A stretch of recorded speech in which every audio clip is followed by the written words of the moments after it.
Los péptidos son mucho más que simples cadenas de aminoácidos. Son el primer gran paso en el ensamblaje molecular hacia las proteínas.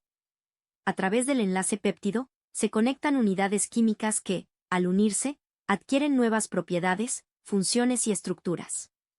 En esta exposición exploraremos cómo se forman, cómo se nombran, y qué los diferencia de otras moléculas.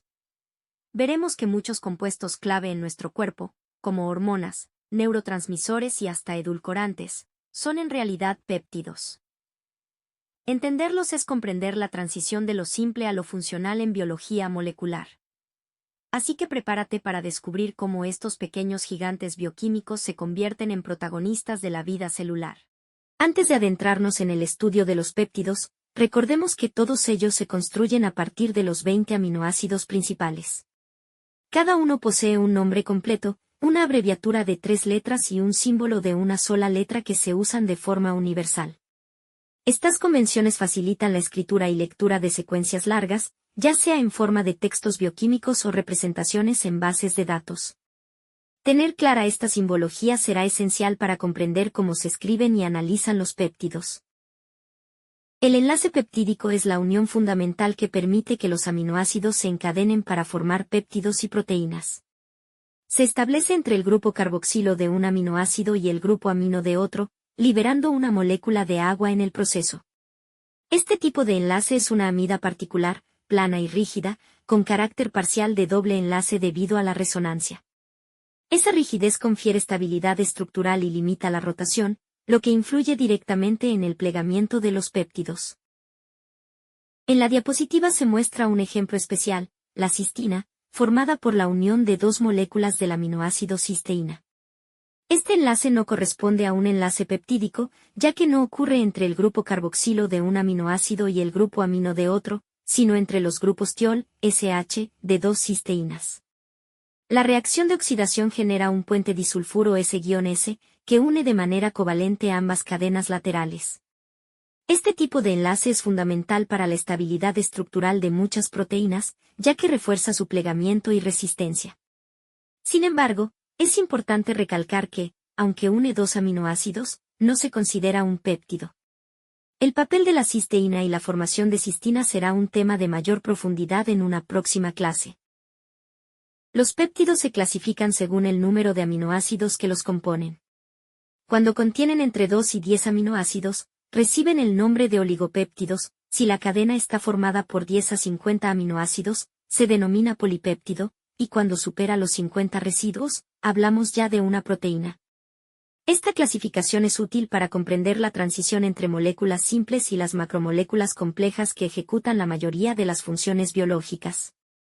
En ejemplo observamos un péptido compuesto por 5 aminoácidos, serina, glicina, tirosina, alanina y leucina. Su lectura inicia siempre desde el extremo N-terminal, donde se ubica el grupo amino libre, y termina en el C-terminal, que conserva el grupo carboxilo libre.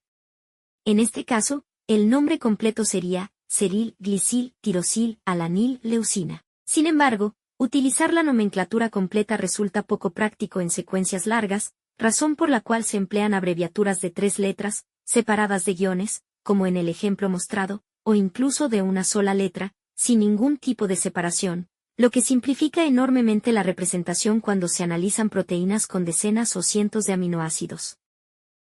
Los péptidos, al igual que los aminoácidos individuales, presentan la capacidad de ionizarse en función del pH del medio. Esto se debe a que en una cadena peptídica coexisten varios grupos capaces de ganar o perder protones.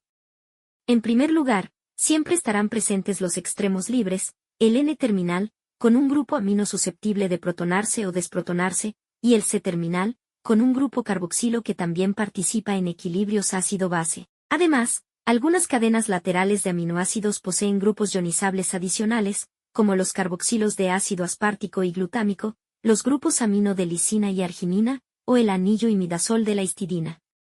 Estos aportan más complejidad al comportamiento ácido-base del péptido.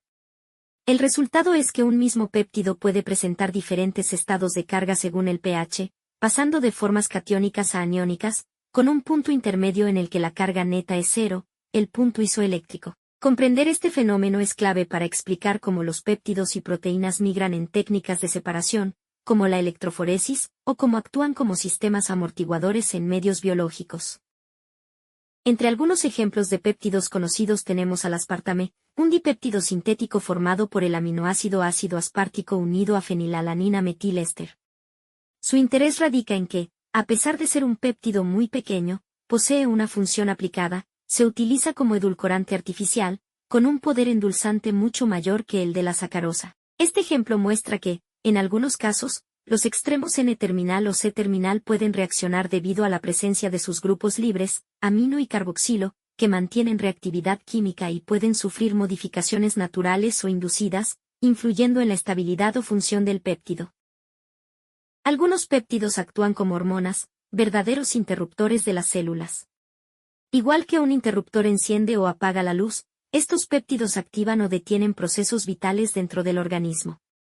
Su acción se basa en reconocer receptores específicos en la superficie celular y transmitir una señal que desencadena respuestas metabólicas.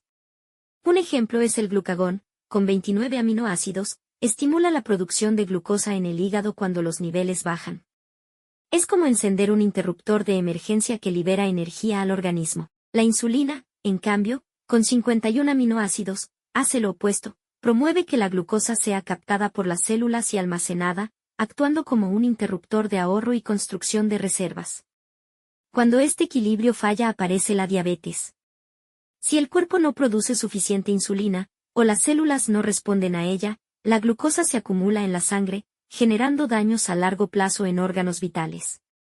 Por eso, muchos pacientes deben inyectarse insulina, al no contar con la señal natural, necesitan un suplemento externo que cumpla esa función reguladora. Históricamente, la insulina se obtenía del páncreas de cerdos, porque su secuencia de aminoácidos es muy similar a la humana, lo que permitía su uso terapéutico con relativa seguridad.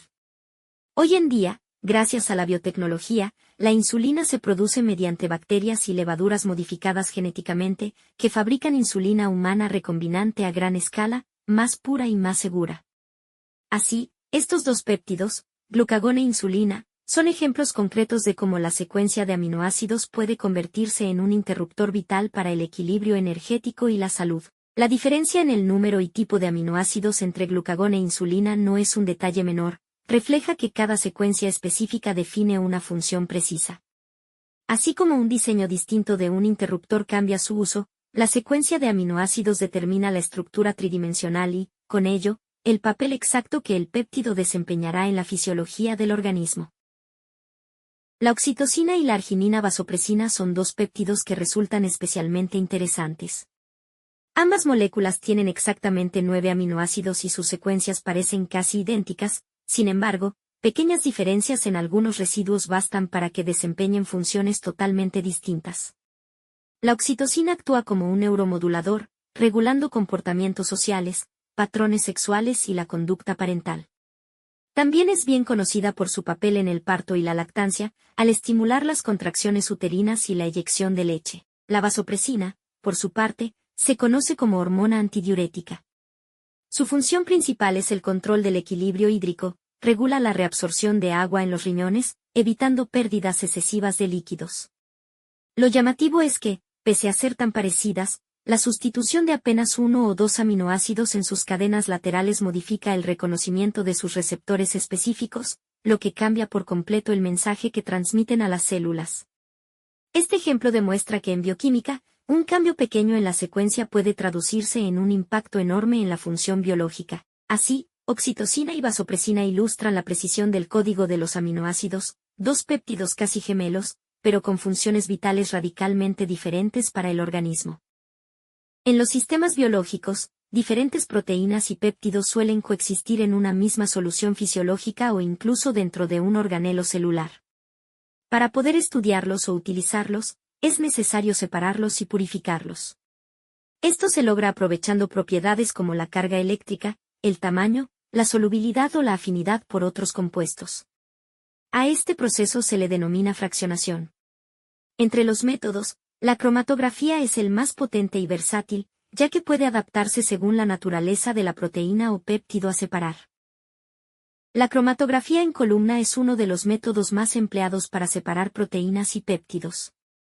En la imagen podemos identificar varios componentes, la columna de vidrio o plástico, rellena con un material sólido llamado fase estacionaria. En la parte superior se coloca la mezcla de proteínas disueltas en una solución buffer, que actúa como fase móvil, y en la parte inferior se van recogiendo las fracciones celuidas, es decir, las proteínas separadas. El principio es sencillo: a medida que la solución atraviesa la columna, las moléculas interaccionan de forma distinta con el material de relleno. Algunas avanzan rápidamente porque tienen poca afinidad, mientras que otras quedan más retenidas y tardan en descender. Este tiempo diferencial de salida es lo que permite la separación. En términos generales, este montaje es versátil porque puede adaptarse cambiando la naturaleza de la fase estacionaria. De hecho, según el tipo de columna utilizado, los péptidos pueden separarse en función de propiedades específicas, como la carga eléctrica, el tamaño molecular o la afinidad por un ligando, que son precisamente los ejemplos que veremos en las siguientes diapositivas. En la cromatografía de intercambio iónico, la fase estacionaria está formada por un material cargado eléctricamente. En la diapositiva se muestra un lecho con carga opuesta al de las moléculas que se desean separar. Por ejemplo, si la columna posee grupos cargados negativamente, retendrá a las proteínas o péptidos con carga positiva, mientras que las neutras o negativas atravesarán el lecho más rápidamente. El principio clave es la interacción electrostática. Las moléculas con mayor afinidad por la carga opuesta quedan retenidas durante más tiempo, mientras que las de menor afinidad se eluyen primero. Posteriormente, mediante cambios en la fuerza iónica o en el pH de la fase móvil, es posible debilitar esas interacciones y lograr la salida controlada de las proteínas retenidas. De esta manera, la cromatografía de intercambio iónico permite separar péptidos y proteínas en función de su carga neta, siendo muy útil para aislar especies con pequeñas diferencias en su composición aminoacídica o en su grado de ionización. La cromatografía de exclusión molecular separa proteínas y péptidos de acuerdo con su tamaño. La columna está rellena con un lecho de partículas porosas. Al pasar la mezcla, las moléculas grandes no pueden entrar en los poros y atraviesan la columna rápidamente, eluyendo primero. En cambio, las moléculas pequeñas penetran en los poros, recorren un camino más largo y tardan más en salir. El resultado es una separación eficiente basada únicamente en el volumen molecular y no en la carga o afinidad química. Este método es muy útil para estimar el peso molecular aproximado de proteínas, comprobar su grado de agregación y separar mezclas donde existe gran diferencia de tamaños entre los componentes. La cromatografía por afinidad se basa en un principio distinto, la especificidad biológica de unión. En este caso, la columna está rellena con un material sólido al que se ha inmovilizado un ligando específico. Dicho ligando puede ser un sustrato, un anticuerpo o incluso un ion metálico, diseñado para reconocer de manera selectiva a la proteína de interés. Cuando la mezcla de proteínas atraviesa la columna, solo aquellas que poseen afinidad por el ligando quedan retenidas, mientras que las demás pasan directamente y se descartan. Luego, mediante el uso de una solución afín o cambiando las condiciones químicas del medio, la proteína unida puede liberarse y recogerse de forma purificada. Este tipo de cromatografía ofrece una gran especificidad y pureza en un solo paso, siendo ideal para separar enzimas, anticuerpos o proteínas recombinantes. Es considerada una de las técnicas más potentes en bioquímica y biotecnología porque aprovecha interacciones altamente selectivas de naturaleza biológica. Una técnica fundamental para la caracterización de proteínas es la electroforesis. Se basa en que, al aplicar un campo eléctrico, las moléculas cargadas se desplazan a través de un soporte, en este caso un gel de poliacrilamida. La velocidad de migración depende de tres factores: la carga neta de la proteína, su tamaño y la fricción que experimenta en el gel.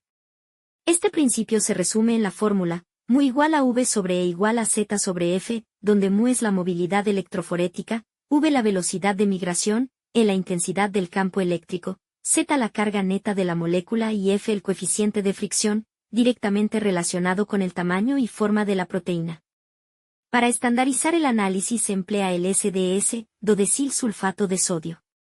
Una molécula de este detergente aniónico se une de manera uniforme a dos residuos de las proteínas, especialmente a los grupos hidrofóbicos de las cadenas laterales, cubriendo prácticamente toda la molécula con cargas negativas.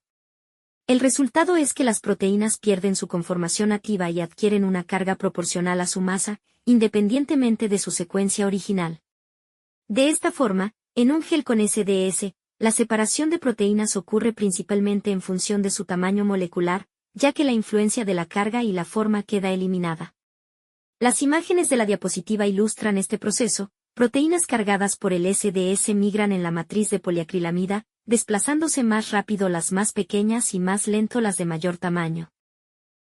Ahora bien, ¿cómo se interpreta o utiliza la información de la electroforesis?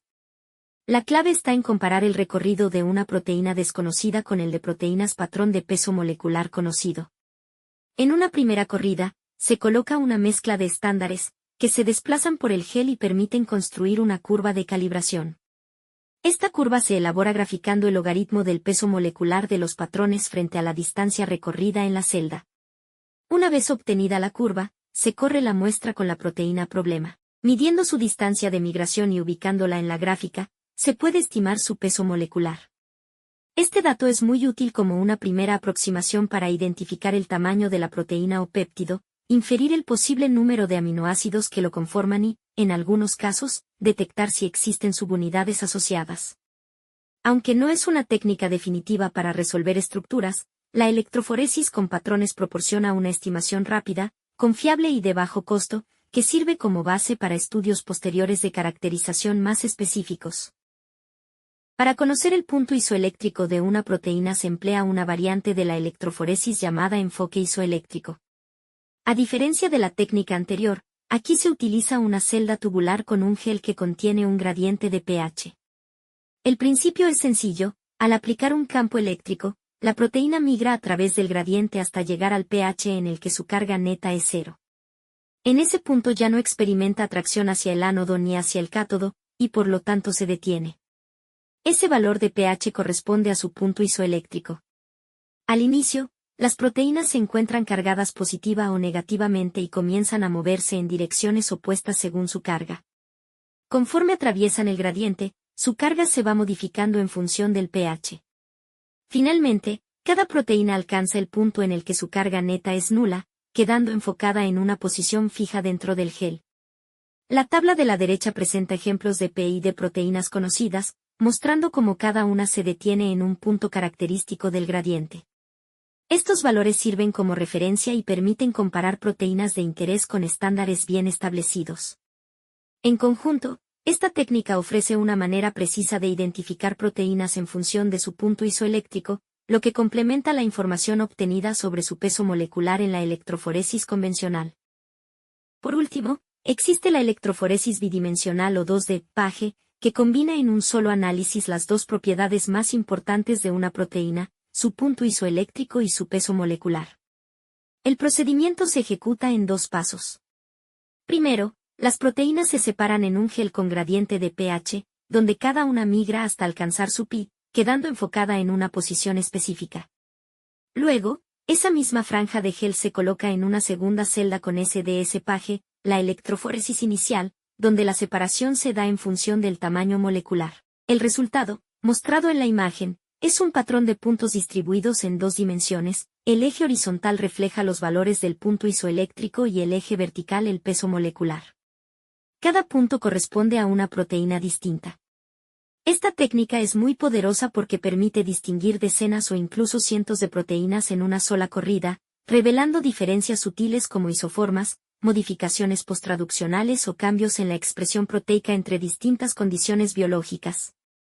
Por eso, el 2D, PAGE se considera una herramienta central en el campo de la proteómica. Ahora que conoces los péptidos, sabes que no son solo escalones hacia las proteínas, sino verdaderos protagonistas en numerosos procesos biológicos. Desde hormonas que regulan nuestro estado de ánimo hasta compuestos que participan en la digestión o la señalización celular, los péptidos son funcionalidad pura en forma compacta. Comprender cómo se forman, cómo se nombran y cómo se organizan nos prepara para dar el siguiente gran paso, entender cómo, al crecer en complejidad, estas cadenas pueden adquirir estructura tridimensional y desempeñar funciones altamente especializadas. Recuerda, en bioquímica, lo pequeño también puede ser poderoso. Nos vemos en el siguiente tema, donde la estructura se convierte en función. Y la vida molecular se vuelve aún más fascinante.